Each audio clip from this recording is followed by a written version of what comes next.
Hello, everyone. My name is Lexi Andrews, and I'm the marketing manager here at Pixel. Thank you for taking the time to be with us today for our fourth in a series of digital marketing webinars for e-commerce. We hope these presentations bring value to you and look forward to any feedback and questions you may have. So the format today is going to be a brief 15 to 20 minute presentation, allowing us time for any specific questions at the end. If you do have any questions, you can add them to the question area in the sidebar to the right. And with that, I would like to introduce Sarah Nelson. Sarah develops and executes lifestyle brand stories on all customer touchpoints. These strategies drive brand equity with meaningful customer interactions and authentic brand storytelling. Okay, Sarah, handing it off to you. Thank you, Lexi. Good morning, everyone out in webinar land. Thank you for attending this event. I hope to show you some strategies and tricks to get more SEO value from your existing content.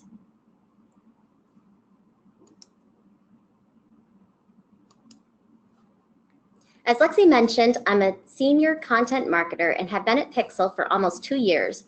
For 20 years, I've been telling brand stories in authentic and meaningful ways, always to take care of the balance between what brands want to say and what users want to hear. Before I begin this webinar, I'd like to bring your attention to Pixel's other DM services and certifications. In addition to content marketing, we also provide services for all aspects of acquisition and e-commerce. We have pulled together this digital download, a digital marketing webinar series to discuss some hot topics in the areas of our disciplines. Please follow PixelMEDIA on LinkedIn for notifications of upcoming webinars, including paid advertising and Marketing Cloud, as well as find our past webinars on our website at pixelmedia.com/insights/webinars. Since our time is short today and content is such a large topic with so many strategies around management and SEO, this webinar will be focused on the following content topics: a definition of SEO writing and why we use it, 3 types of user intent, and how to bridge the gap between SEO writing and SEO intent while balancing brand goals. Then I'll dive into how to choose your existing content to optimize and how to implement the optimization with an example. SEO content and user intent. We've got something. I've read SEO writing to be defined as the implementation of keywords and key phrases within web content. Copywriters and marketers use SEO to increase their site's organic visibility and SERP ratings. I think that this definition can be taken a step further. SEO content bridges the gap between search engines, customer journey, and brand story. Content creates trust.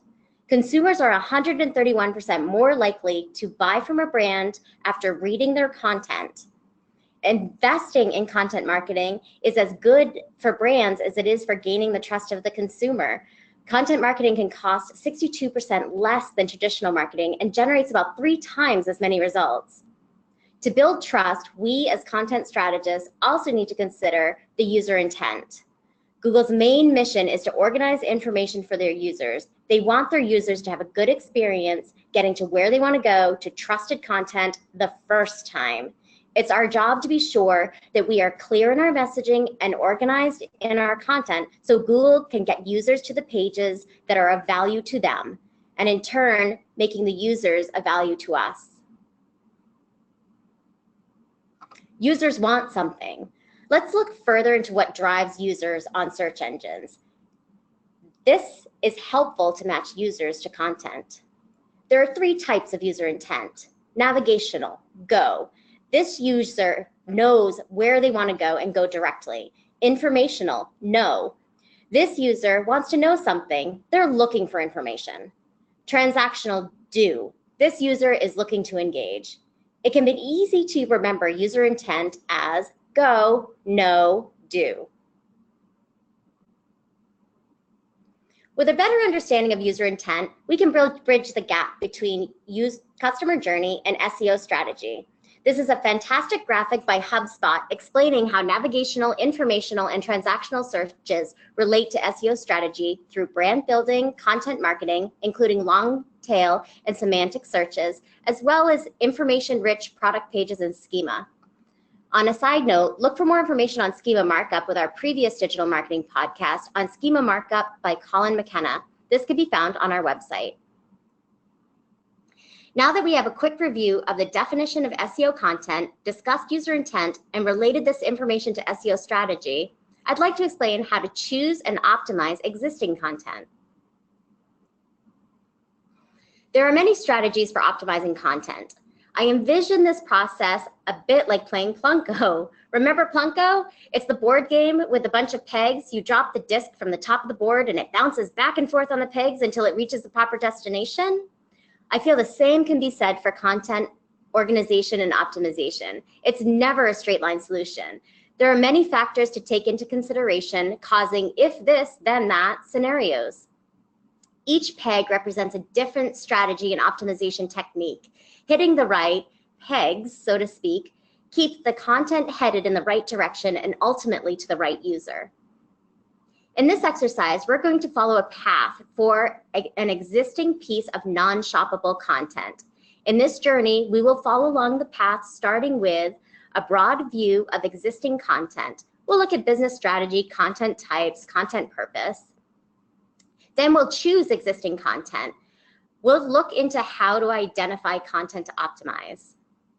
Then we'll review content detail. Which content matches the optimization strategies? We'll align the content with the strategy. We'll review the content's purpose and quality. We'll apply the optimization techniques.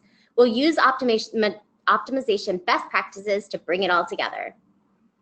To best explain the flow of this optimization, we've created an example that we'll use during this presentation. It's important to note that this is not a real company. Introducing Cozy Sock Co. This fictitious company sells premium socks through their e-commerce site only. They sell a wide variety of socks for men, women, and children. One of their many 2019 business goals is to increase organic traffic on Argyle socks. Who doesn't love a good pair of Argyle socks? Their content strategy is to gain additional ROI from existing content. Their challenge is that their content has not been optimized in the past. Although Cozy has some fantastic writers who are on the cutting edge of sock fashion, they are not SEO content writers. Their content calendar doesn't always align with their business goals or promotional calendar, and they're not targeting content from an SEO perspective with consideration of user intent. Their blog lives very separately from their other shoppable content with some scattered product links among the text. Cozy would like to better optimize their content to increase organic traffic on Argyle socks.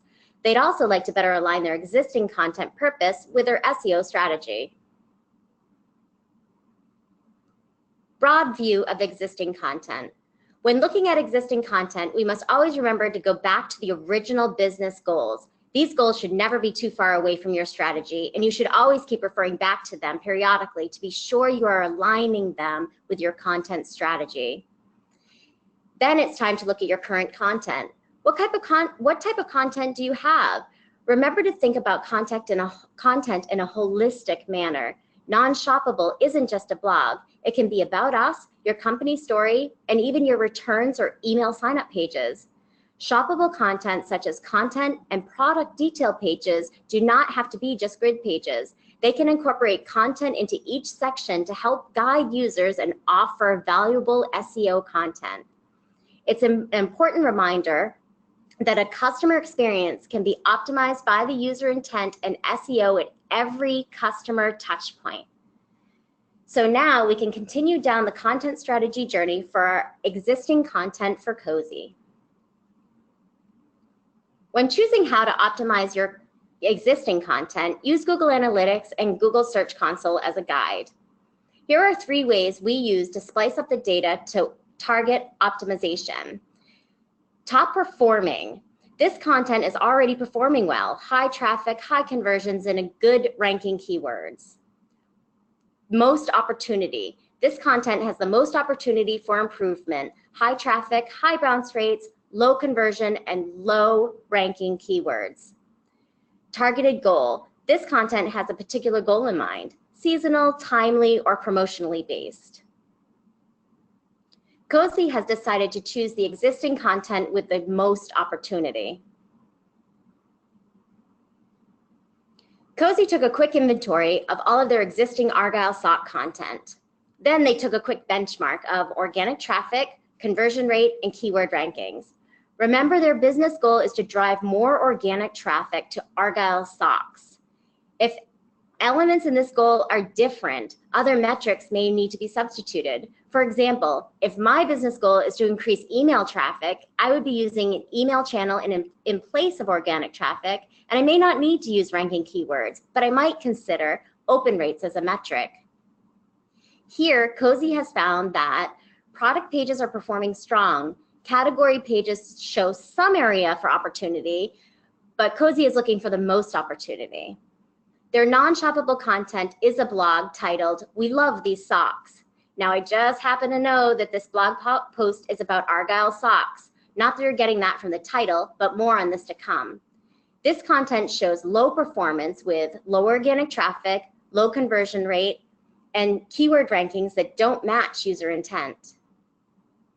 The non-shoppable content, "We Love These Socks," has the most opportunity with existing content. Now that we've chosen the specific content we want to optimize, we need to be sure it aligns with our content strategy. Remember, Cozy is looking to gain additional ROI from existing content. Go deeper into the content and ask the following questions. These questions are universal and can be used for any content you are optimizing. What was the original goal of this content? Was it awareness, conversion, loyalty, or engagement? What is the quality of this content? Is the content unique? Does it reflect a competitive edge? Is the content timely or is it out of date? Does it have topical relevance? Does the relevance have synergy with the original purpose? Does this content match user intent? Informational, transactional, or navigational? In our example, we know that the blog post, "We Love These Socks," is navigational content. Let's see how the current content lines up with this strategy. On the right, you'll see the original post, "We Love These Socks." The original content purpose is to drive awareness for Argyle socks. The writer was hoping to capture long-tail keyword searches to drive organic traffic. Overall, the quality is good. The word length is about 500. This is an acceptable blog length. The post is about Argyle socks, their materials, their styles, and how they're super trendy this fall, making this content unique and topical, since there's been a spike in Argyle sock fashion this fall. Unfortunately, the main objective of SEO content is to organize the content. This content does not reflect main awareness theme, Argyle socks, in the H1, thus the URL, H2, or first paragraph. Actually, it doesn't clearly state the topical relevance in the title at all. This could explain the high bounce rate from this article. Although a good article, it's not clear what it is about. The SEO element review revealed that this page is ranking for sock company. While this seems like it may be a good word to rank for, it doesn't capture the content purpose, which is Argyle socks. The title tag shows that a tag has been set, but may be defaulting to an automatic tag. It has not been optimized to contain the keywords or topical relevance. Lastly, the meta description, "Get socks from Cozy Socks Company," was not optimized for long tail keywords. As a user, it's not clear what I'm going to see from the search engine display. None of the content displays the original purpose, Argyle socks. If we can't see it, Google would struggle to see it, and users will never be able to find it. Let's explore how we can organize this to better be indexed by Google and reach the intended users. When writing SEO content, always lean back on the purpose of the content. This is an awareness piece. It's been created for the informational user intent and to increase organic traffic for Argyle socks. Some keyword research has found that a good target keyword for Cozy to rank for in this article is Argyle sock fashion. Armed with this knowledge, we begin to take a new look at how we tell the story from the user intent and SEO content perspective. We continue to increase the content quality by aligning the H1, H2, and body of the content with the original purpose of the article, as well as target keywords we want to rank for. H1 moves from we love these socks to fall into Argyle socks. H2 moves from feel cozy in these company socks to classic neutral fall sock fashion. We also make target keywords prominent in the first sentence of the content. Google is a thesaurus more than a dictionary. This allows you to keep clear while inserting inflection of your brand to create successful content. With SEO Elements, we customized the title tag to include keywords we want to rank for, as well as user intent. We also had fun with the meta description by inserting keywords and brand voice. If an informational user searches Argyle sock fashion, this result will clearly show the purpose of this content. These methods of strategy and organization are created with the goal to offer valuable content to gain trust and for Google to easily categorize the content for users. Let's review the journey that we just took through the SEO optimization strategy. We took a broad view of the existing content. We looked at the business strategy, the content types, the content purpose. We chose content by identifying the content to optimize, in this case, existing content. We reviewed the content details. We found the content with the most opportunity to be the content to target. We aligned this content with the content strategy. We reviewed the content purpose and quality. We applied optimization techniques using the optimization best practices to bring it all together. This strategy can be used for all of your content, shoppable and non-shoppable. Our job as SEO content writers is to create content that is of value to our users. It is also our job to be sure we are organizing that content in the proper way to bring value to our brand. I hope this webinar has given you a better understanding of user intent and inspirational ideas to bridge the gap between customer journey and SEO strategy. If you have any questions, please add them now to your comment screen. While we wait for a few questions, I hope you don't mind me adding these quick bonus tips for consideration on your next project. Number one, always leverage your existing content when creating new content. Number two, when choosing a call to action, consider it the next step of the user journey. It may not be to purchase. A more appropriate conversion could be considered an email sign up or a social share. Number three, don't neglect your images. We know it's easy to do. Don't copy and paste the title as an alt tag. Add a colorful description of what the image is. This will make a big difference to anyone viewing your page from another format. Number four, don't forget your brand. We may have gone over a lot of technical practices, but there is always room for your voice and tone of your brand to tell its story. Now let's go back to questions.